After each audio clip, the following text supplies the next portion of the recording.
So guys, hi, welcome back to my channel Akhil Technical Concepts. So ఈరోజు ఈ video వచ్చేసి tech news అనమాట. So tech news #6 అనమాట. And ఇది వచ్చేసి ఫిబ్రవరి 4th వీక్లో నేను ఈ టెక్ న్యూస్ అనేది చేయడం జరుగుతుంది. అండ్ గైస్ ఆ వీడియోలోకి వెళ్ళిపోదాం. సో ముందుగా అయితే టాపిక్స్ వచ్చేసి నార్జో 50 అనమాట. నార్జో 50 లాంచ్ అయితే అయిపోయింది. అండ్ సెకండ్ పాయింట్ ఇది మన Moto Edge 30. And third point Redmi 11s. Fourth point Facebook ఒక కొత్త ఫీచర్స్ అనేది లాంచ్ చేయడం జరిగింది లైక్ యూట్యూబ్ని చూసి.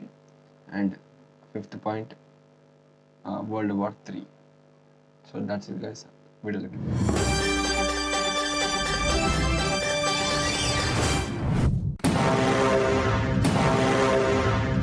సో గైస్ ఆ ఫస్ట్ పాయింట్లోకి వెళ్ళిపోదాం. సో ఫస్ట్ పాయింట్ వచ్చేసి రియల్మీ నార్జో 50 అనమాట.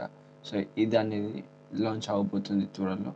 సో ఆల్రెడీ లాంచ్ అయిపోయింది. ఇది వచ్చేసి మనకి మార్చి 3rd రోజు మనకి 12 PM రోజు 12 PMకి మనకి అమెజాన్ లేదా ఫ్లిప్కార్ట్ లేదా రియల్మీ ఒక ప్రొఫెషనల్ అఫీషియల్ వెబ్సైట్ ఏదైతే ఉంటుందో దాంట్లో అయితే వాళ్ళు రిలీజ్ అయితే చేయడం జరుగుతుంది. సో దీని ప్రైజింగ్ రేంజ్ వచ్చేసి 14,000 లోపు అయితే మనకి ఇది రావడం జరుగుతుంది. అండ్ ఇది మనకి దీని స్పెసిఫికేషన్స్లోకి వెళ్ళిపోతే మనము, సో ఇక్కడ వచ్చేసి మనకి మీడియాటెక్ హీలియో G96 ప్రాసెసర్ అయితే మనకు ఉన్నది. ఇంకా 5GB వర్చువల్ ర్యామ్ అనేది మనకి దీంట్లో లభించింది. 6GB + 128GB వర్జన్లో అయితే మనకి ఈ ఫోన్ అయితే రావడం జరుగుతుంది గైస్.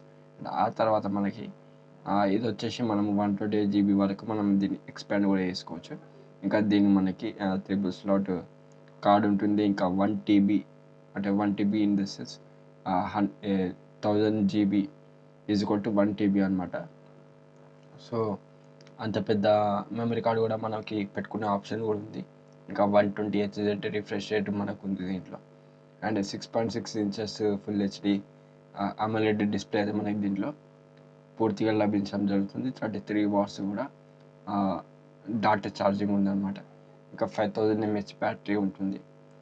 అండ్ ఇది వచ్చేసి మనకి బ్లూ ఇంకా బ్లాక్ కలర్స్ మనకి ఇవైతే రావడం జరుగుతుంది. అండ్ దాని తర్వాత మనకి 50 MP వచ్చేసి AI కెమెరా సెటప్ అయితే మనకి దీంట్లో రావడం జరుగుతుంది. Side mounted finger print sensor కూడా మనకి ఈ ఫోన్లో అనేది మనకి రావడం జరుగుతుంది. ఆ తర్వాత guys Realme UI 2.0 Android level వర్జన్లో అయితే మనం ఫోన్ అనేది చూసుకోవచ్చు. అండ్ ఆల్రెడీ చెప్పాను కదా ఫాడ్ ఫోల్డ్ ఇదైతే దీని ప్రైజింగ్ రేంజ్ వచ్చేసి 13,000 లేదా 14,000 లోపు అయితే మనం దీన్ని ఎక్స్పెక్ట్ చేసుకోవచ్చు. సో ఇది సెకండ్ పాయింట్లోకి వెళ్ళిపోతే గైస్, ఇక్కడ మనకి మోటో ఎడ్జ్ 30 కూడా రిలీజ్ అయిపోయింది ఆల్రెడీ. చాలామంది అన్బాక్సింగ్ కూడా చేయడం జరిగింది. అండ్ ప్లీజ్ అందరికి రిక్వెస్ట్ చేసేది ఒకటే, ప్లీజ్ సపోర్ట్.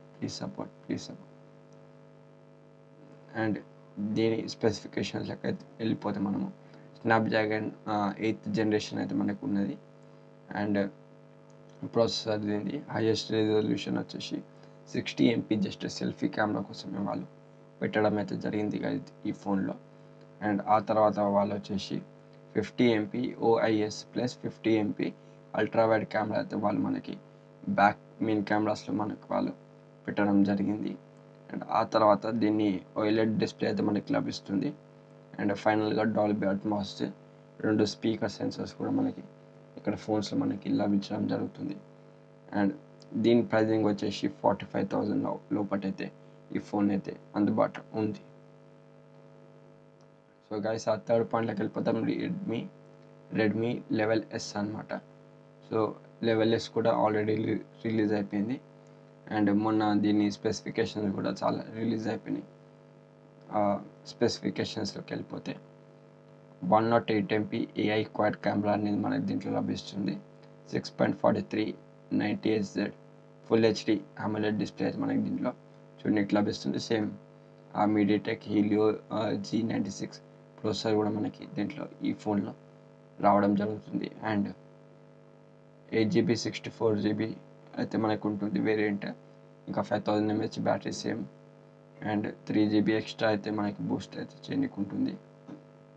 ఇది వచ్చేసి మనము MIUI 13 అవుట్ ఆఫ్ బాక్స్ అనమాట. ఇదైతే ఓవరాల్గా అవుట్ ఆఫ్ బాక్స్ వాళ్ళు అయితే దీన్ని రిలీజ్ అయితే చేయడం జరిగింది. And guys dual speakers. So 2 Dolby Atmos dual speakers తోటి మనకి రిలీజ్ అయితే చేయడం జరుగుతుంది. సో గైస్ ఆ ఫోర్త్ పాయింట్లోకి వెళ్ళిపోతే అమెజాన్ ఒక కొత్త సేల్ అనేది వాళ్ళు పెట్టడం జరిగిందనమాట. సో ఇదేంటంటే 25th నుంచి 28th వరకు అయితే మనకి ఈ సేల్ అయితే అయిపోయింది ఈ రోజు నుంచే. అండ్ ఇప్పుడు ఎవరైతే ఫోన్స్ కొనాలి అనుకుంటే ఇట్స్ ద బెస్ట్ టైం అని చెప్పుకోవచ్చు.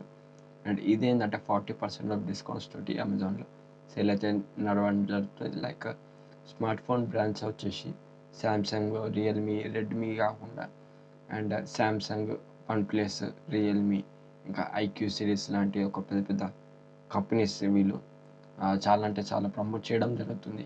ఇంకా 40% డిస్కౌంట్స్ కూడా మనం దీంట్లో చూసుకోవచ్చు అనమాట. అండ్ కింద లింక్ డిస్క్రిప్షన్లో ఉంది, మీరు వెళ్ళి చెక్అవుట్ చేసుకోవచ్చు. ఇంకా 5th పాయింట్లోకి వెళ్ళిపోతే గైస్ ఫేస్బుక్ కూడా ప్రతి ఒక్క యాప్ని చూసి ఇన్స్పైర్ అయ్యి వాళ్ళు కూడా ఒక కొత్త ఫీచర్స్ అనేది వాళ్ళు డెవలప్ చేయడానికి ట్రై చేస్తున్నారు day by day. And I can guess it ఏంటంటే ఫ్యూచర్లో ఫేస్బుక్ కూడా వరల్డ్స్లో టాప్ 3 సెర్చ్ ఇంజిన్ ఆప్టిమైజేషన్లో రావచ్చు. ఎందుకంటే అది కూడా అన్నీ అంత బాగా అప్డేట్స్ అనేది వాళ్ళు తీసుకురావడం జరుగుతుంది. లైక్ ఇప్పుడు చూసుకుంటే మనకి ఫేస్బుక్ కూడా షార్ట్స్ అనే ఒక 60 seconds ఆఫ్ వీడియోని వైరల్ చేసుకోనికి ఒక అప్డేట్ అయితే తీసుకురావడం జరుగుతుంది. ఇట్స్ కాల్డ్ అ ఫ్యూచర్ అనమాట. అండ్ షార్ట్స్ పేరుతోటి కూడా లైక్ యూట్యూబ్, ఇన్స్టాగ్రామ్, టిక్టాక్ లాగాను ఇది కూడా ఫేస్బుక్ కూడా ఇప్పుడు షార్ట్స్ అనే పేరుతోటి మళ్ళీ తీసుకురావడం జరుగుతుంది. సో ఇది 4th పాయింట్ అనమాట. సో గైస్ ఆ ఫైనల్ విషయంలోకి వెళ్ళిపోతే ఫైనల్గా రష్యా ఇంకా ఉక్రెయిన్ వరల్డ్ వార్ మనకు తెలిసింది. వరల్డ్ వార్ 3 అని కూడా మనం పిలుస్తాం దీన్ని. అండ్ ఈ వార్ వచ్చేసి రష్యా ఇంకా ఉక్రెయిన్ మధ్యలో జరుగుతుంది. దీంట్లో భాగంగానే మనకి ఇండియాకి చాలా అంటే చాలా లాసెస్ అవ్వబోతుంది. అండ్ వీళ్ళు కొట్లాటలు చేసుకుంటున్నారు, ఒక హిస్టరీ అనేది వాళ్ళకు ఉన్నది కాబట్టి అవన్నీ వర్డ్స్ పక్క పెట్టేద్దాం. అండ్ ఇప్పుడు ఇండియాకి వచ్చే పెద్ద సమస్య ఏంటంటే ఫస్ట్ వచ్చేసి ఆయిల్ హ్యాక్స్ అనమాట. Oil hacks in the sense మనకి ఎంతైతే ఆయిల్ ప్రొడక్షన్ అనేది ఉందో అవన్నీ కూడా ఉక్రెయిన్ నుంచి ఇంకా రష్యా నుంచి అయితే మనకి రావడం అయితే జరుగుతుంది గైస్. ఆయిల్ లైక్ తినే ఆయిల్ కావచ్చు, లేదా పెట్రోల్ కావచ్చు, ఏదైనా కావచ్చు. చాలామంది అయితే చాలా ఎక్స్పోర్ట్ అయితే మనకి బయట నుంచి రావడం జరుగుతుంది, లైక్ రష్యా ఇంకా ఉక్రెయిన్ అనమాట. సో ఇప్పుడు వీళ్ళిద్దరు యుద్ధాలు చేసుకుంటే సో ఆ ప్రైజెస్ ఒక గోల్డ్ రేట్ అంతా హైలో కూడా వెళ్ళే అవకాశాలు ఉన్నాయి. ఇప్పుడే చూసుకుంటే 180 per liter మనకి ఆయిల్ రేట్ అయితే ఉన్నది. ఖచ్చితంగా ఫ్యూచర్లో ఇది మనకి 250 to 300 కూడా అయ్యే అవకాశాలు ఖచ్చితంగా ఉన్నాయి. సో ఇందులో భాగంగానే ఇప్పుడు ఏం చేస్తున్నా అంటే రష్యా నిన్నటి విషయంలోకి వస్తే రష్యా ఉక్రెయిన్కి సంబంధించినటువంటి ప్రతి ఒక్క వెబ్సైట్ ఇంకా ఏదైతే యాప్స్ ఉంటాయో మల్టీపర్పస్ యాప్స్ చాలా వాళ్ళ డేటాబేస్ ఏదైతే ఉంటుందో స్టోర్ చేసుకునేది అన్నిటిని వాళ్ళు హ్యాక్ అయితే చేసుకోవడం జరిగింది. ఎందుకు హ్యాక్ చేసుకున్నారంటే ఇది ఒక క్రిటిసైజ్ చేయడానికి అనమాట. ఇది వచ్చేసి సైబర్ అటాక్ లాగా వాళ్ళు ప్లాన్ చేసి ఒక దెబ్బ అనేది ఉక్రెయిన్కి కొట్టడం జరిగింది.